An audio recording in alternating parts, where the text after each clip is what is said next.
All right, everybody, welcome back to class. Thank you again for joining us.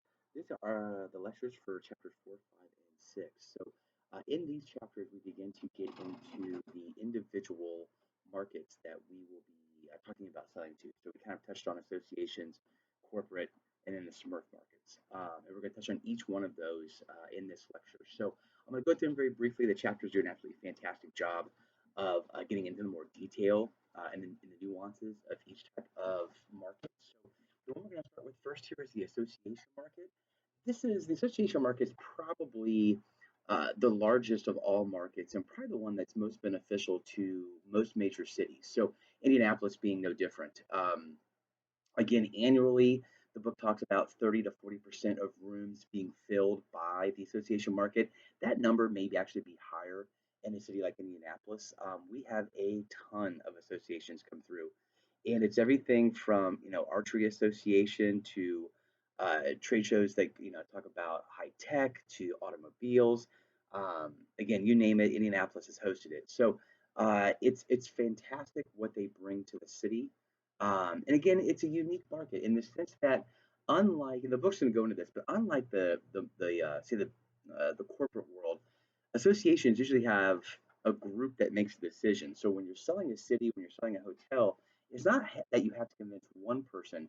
It's typically that you're having to convince a committee of people, and that's a whole different way of trying to sell your hotel, sell your city, sell your convention center space because again, it's not just one individual you have to convince. A little more in depth, have to know kind of again what everybody, what the priorities are for them, what concerns they may have for your city. So you got to dig a little deeper across the board.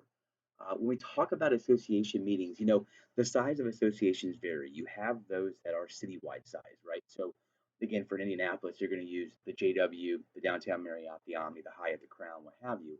And they may all be tied to the convention center because those meetings are going to be in the thousands of people with 10, 20, 30, 40, 50 breakouts. You have smaller versions. Individual hotels can easily hold association meetings when they're not above the 10 to 60,000 range. So again, each one's a little different in what it brings to the city or what it brings to the hotel in general. um, when you talk about association meetings as well, they're typically on a broader scale, from a sense of not only the size, which we've already kind of touched on, but also what goes on there. So you typically will have a trade show. You typically will have receptions. You will have meal functions.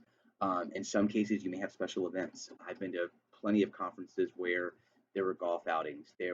I've been to multiple ones where they actually had a cause that they were around. In one conference, we actually spent 3 hours making bicycles for children in the area, so from lower income families. So again, how you'll sell these kind of resources that you're going to present to the associations can be vastly different from, say, what a typical corporate boardroom meeting would be, right? This is you're going to be thinking, larger scale, outside the box in a lot of cases. So, um, again, typically you're going to see hotels that are more of your full service um, when it comes to the heavy involvement, if you will, for an association type meeting. Now, your limited service properties will definitely be offering rooms, perhaps a breakout here or there for an executive type of meeting. A company that maybe wants to come and meet with clients during this association meeting, they might do that. But typically, these kind of meetings, these kind of gatherings, conventions are going to be held on a grander scale. So you will see a lot more full service properties that are going to be engaged there. Again, with that, we've kind of already touched on it. Expect all elements of the hospitality world to be involved in this. So again, you're going to have food functions. You're going to have large general session meetings. You're going to have breakouts, ton of breakouts. You can have workshops. You're going to usually have an exhibit area. Um, and then you may have specialty areas where maybe there's a guest speaker that is under a specific topic. I've gone to ones that had, Peyton Manning spoke and then John Legend played. So there was these way outside why we were there for the association for the education element of it. It was more for the entertainment element of it, and that's going to come into play. So these are usually larger. The ones that the book's going to talk to you about. You're going to have multiple hotels as a planner. If you're on the association side, that just adds another layer of difficulty because instead of dealing with one property, obviously you're going to be dealing with multiples. how you put people in different places, how they register for different hotels, definitely is going to be something that you're going to have to work out. So that's if you're on the planner side. Obviously, if you're on the hotel side, like we will be, you'll have to take care of your block. And it could be that they're going to assign people there.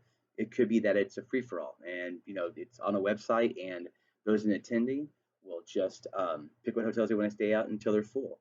It's interesting how they do that. I've had a number of groups where we were assigned a certain segment or a certain element. So maybe we had all of their staff, or we had all the exhibitors stayed with us, or we were just the general block and we were on the website like everybody else. So each one brings a different nuance to it as far as who you're going to have in the hotel and what you need to worry about as far as types of rooms and along those lines. So again, just kind of giving you a quick once over. Again, the chapter here is pretty in depth.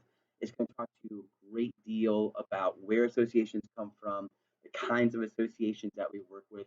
Again, there is an association for everything, and usually there's more than one. So if you can think of a career, there's an association for it, and they will have at the very least an annual meeting, if not biannual, or they'll have regional meetings. A lot of the bigger ones will have global. So again, it just depends on the association and again how large they are and how many. Oh, if they touch different countries, different areas, different regions, what have you. So that's kind of it on the association side. And again, like I said, these are larger in scale. They are selling to typically a committee, if not at least a group of 4 or 5 that may end up taking it up to a association president, maybe who makes a final call, but it's their recommendation that's going to do that.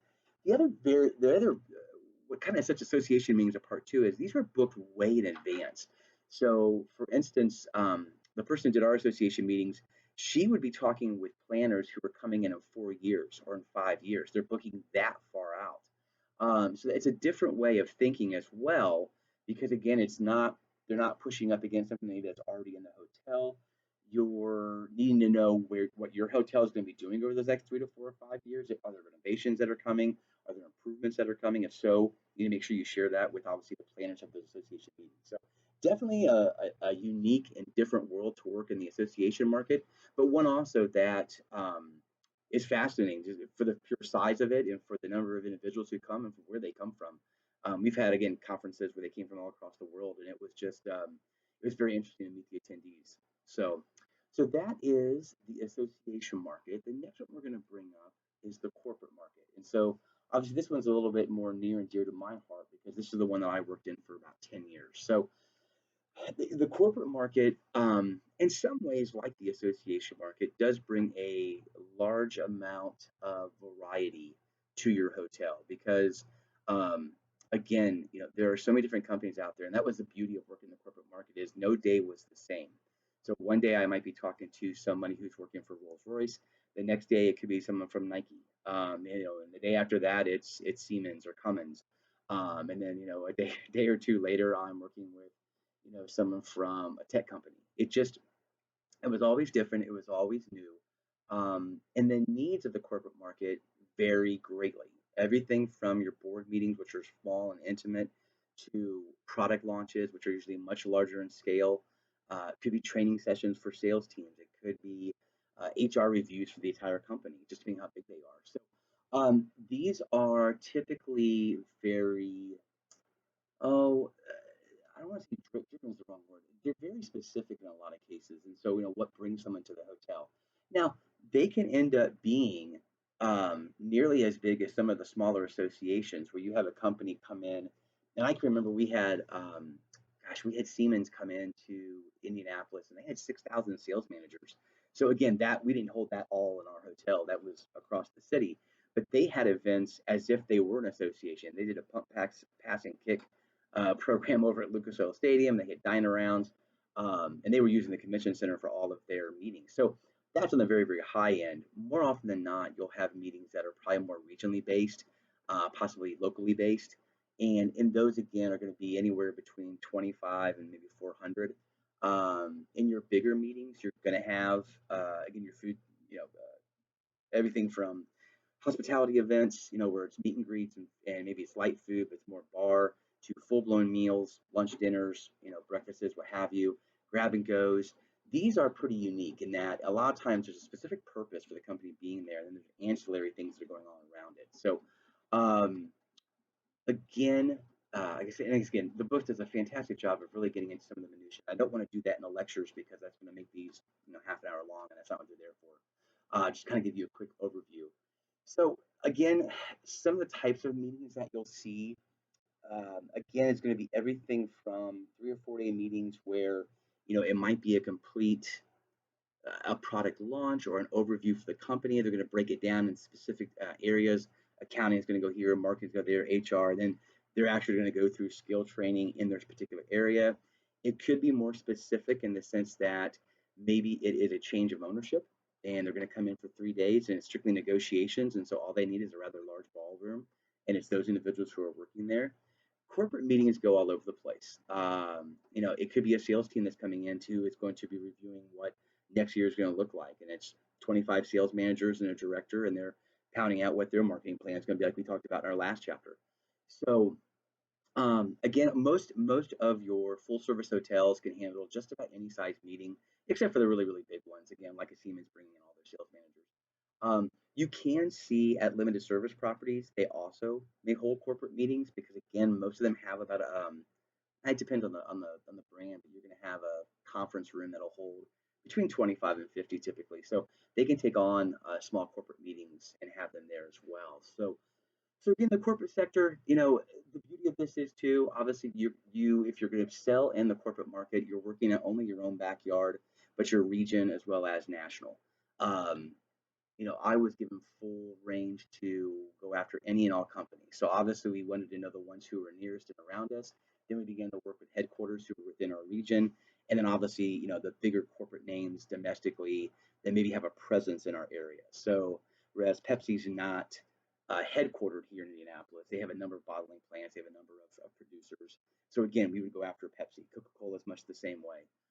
Again, Rolls-Royce, Siemens, Cummins, where they have an incredible footprint in the area. We will go after those companies. So it's very interesting how you attack the corporate market. I used to say there never should have been a day I couldn't make a phone call somewhere because again the world was kind of my oyster.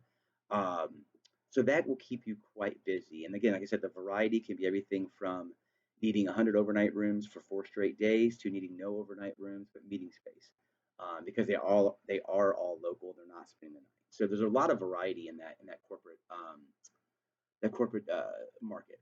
Um, Again, just trying to think of some other things I want to make sure you guys know. I'm kind of scanning through here. Um, Most of this is a really nice job. We talked a little bit about how the association market, you may be working, anywhere between 3 and 5 years out. Corporate market's not like that. Corporate market can be, hey, I need a meeting room next week.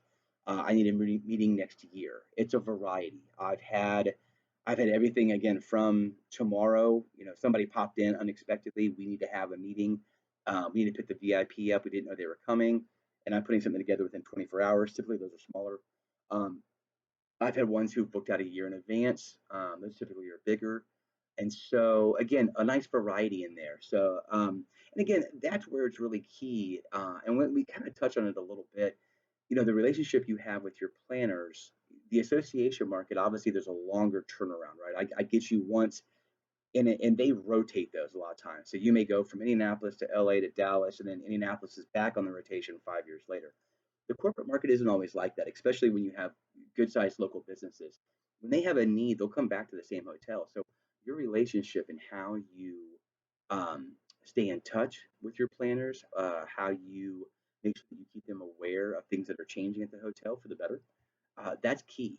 Because a lot of times corporations have anywhere between gosh, 3 to 100 meetings in a given year, depending upon the size of the corporation. So it is imperative to keep in touch with them and make sure they have good relationships because again, they could be calling in a pinch, could be calling with more time, than is necessary. So those are some of the differences there between, say, the association meeting world and the corporate meeting world. So with that said, we're going to go on to the more unique of the markets, and that's the Smurf market.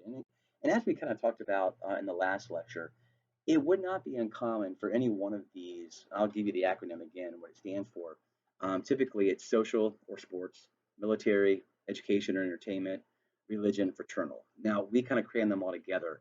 it would not be surprising in certain regions, certain areas, that they would be a standalone. And we kind of talked about earlier, if you were in a military town, somewhere near Fort Bragg, somewhere near Norfolk, Virginia, anywhere along the coast where they have military bases or naval stations, you might, because there's such a presence and there's such a need, that might be its own market.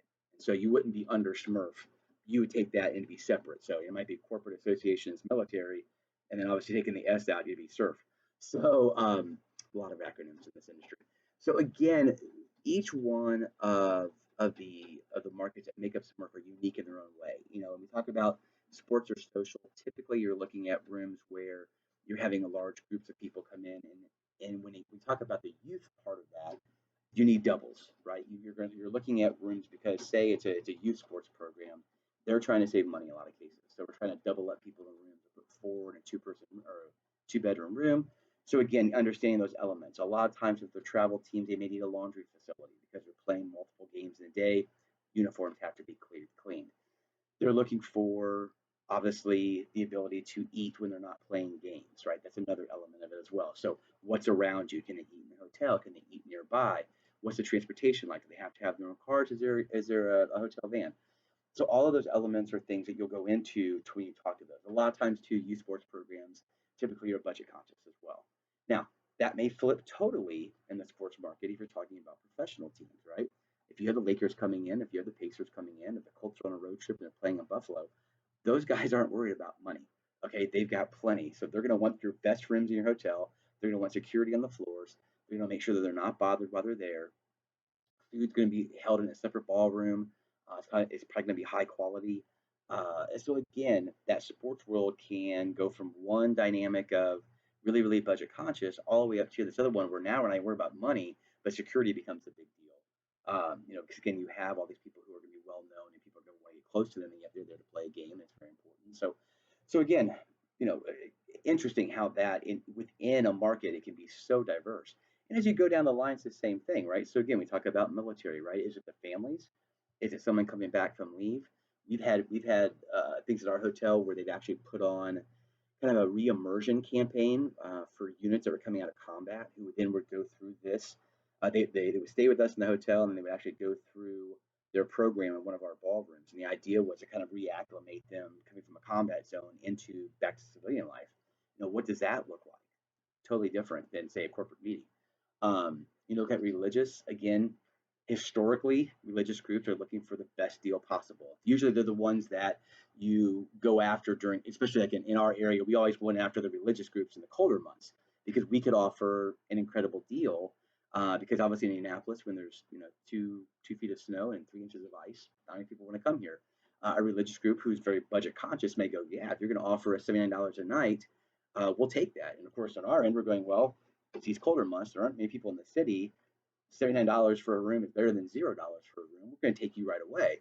And so it's interesting how those dynamic works, and it kind of goes back to the 4 Ps that we talked about, and how we adjust product price placement depending on what time of the year it is. So, and then the last one's fraternal, and very similar to I think your religious groups.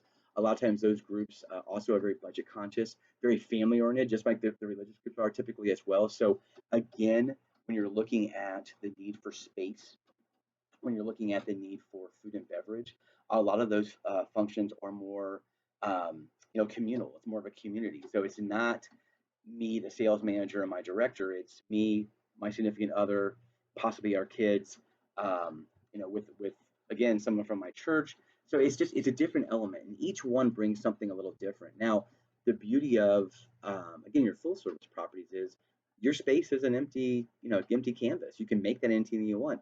I've had our space go from a wedding venue to a chapel to a place where we actually display coffins to a ski lodge. So again, with the creativity of a good planner and good service team, you can pull off just about anything in these hotels. So again, the smart market I always said was probably one of the most unique. As a sales manager, I think it was a challenging because again, you were definitely going to need to use different approaches to each one of these groups. A lot of times, again, what I do in the corporate world, would have made a whole lot of sense to approach the Smurf market in the same way. There were different needs, there were different pressure points, there were different things that they definitely looked forward to that were more important to them than say what the corporate market was. So, and again, as we just talked about, each area of Smurf is a little different from the other. So again, it's a little bit more difficult. So whereas this market, without a doubt, is probably the most enjoyable because of the variety that you see, it can also be somewhat the most challenging because they bring just so many unique needs to the meeting location. So everything from again price, which is something that they're typically very conscious of. We've talked about, but you also get like the little things that you wouldn't think of. Like again, we had a scrapbooking group come in. Well, think about what you use in a scrapbook. Okay, so again, take your ballroom. It's carpeted. If you're doing a scrapbook, there's all kinds of things you can put in there. Everything, um, from again anything you can imagine putting in a scrapbook to make it look good. Glitter, things that you probably would on the floor of your hotel ballroom or on your tables. So again, just little things like that. We had Gen Con in, where those guys, guys and gals are gaming all night. I mean, 24 hours at a time. So, we got real smart because they would never come out and eat. And yet we were encouraged to obviously have areas where they could buy food. Well, they wouldn't leave their games. And so we got kind of smart with that and said, okay, we'll be mobile. And I think it was every 4 hours, we'd go down the hallways and ring a bell and have a huge cart that had everything from Red Bull to Mountain Dew to Doritos to Snickers bars, you name it. And we basically trained them to say, this was your break time. You could walk away from your game for all of 5 minutes, run out to the hallway, grab what you needed to continue to keep your energy up to go play, and then boom, back in the hall, back in the meeting they went. So again, wouldn't do that for a corporate meeting. There'd be no need. They'd have a special break set up or what have you. So these are areas, these are markets that you get to be very, very creative with when it comes to how you service them. So with that in mind, that really covers the three areas. The book's going to talk to you a great deal about sourcing, where you go and find these. That is, I want you to read that very closely. I could go on for hours, unfortunately, to talk about how you find your leads. The book does a fantastic job of it. I'm going to go ahead and let it do that. I'm not going to touch on that, but that is one of the key components as we look at the sales sides of things. Is where do you find your sales leads? In some cases, you guys will have them brought to you, right? Your regionals, your national offices are going to send sales leads to you. But more often than not, you're going to go out and have to drum those up. So, where do you look for these? And again, it's going to be everything from going door to door from the standpoint of you're going to go out, have meetings with different people, find out what's in your town, find out what fraternal organizations are here, what social organizations are here. Are there churches that are headquartered here? Indianapolis actually has a number of fraternity sororities that are actually headquartered in Indy or the greater Indy area. On the sports sides of things, obviously we have two conferences that are here, plus the NCAA, plus we have 4 to 5 semi-pro, if not professional sports organizations in town. You have 3 or 4 governing bodies that here: USA Football, USA Gymnastics, USA Swimming. So that's kind of how you'll start to go find these entities, make your contacts, and then the idea is obviously to build that rapport to find these meetings. So the book does a fantastic job of touching on that. So I'll go ahead and let it do that. But that is right there. I think I did this fairly fast, 24 minutes. Chapters 4, 5, and 6. Again, guys, make sure you're on top of your assignments. We're getting to that point now. We've had discussion boards. First test will be coming up here very shortly. And again, I can't stress it enough. If you have questions, do not hesitate to reach out to me. You guys have my cell phone numbers. You have all of my emails. If there's a question, just give me a ring. All right. Thanks, guys, for listening to the lecture. Look forward to seeing you again soon.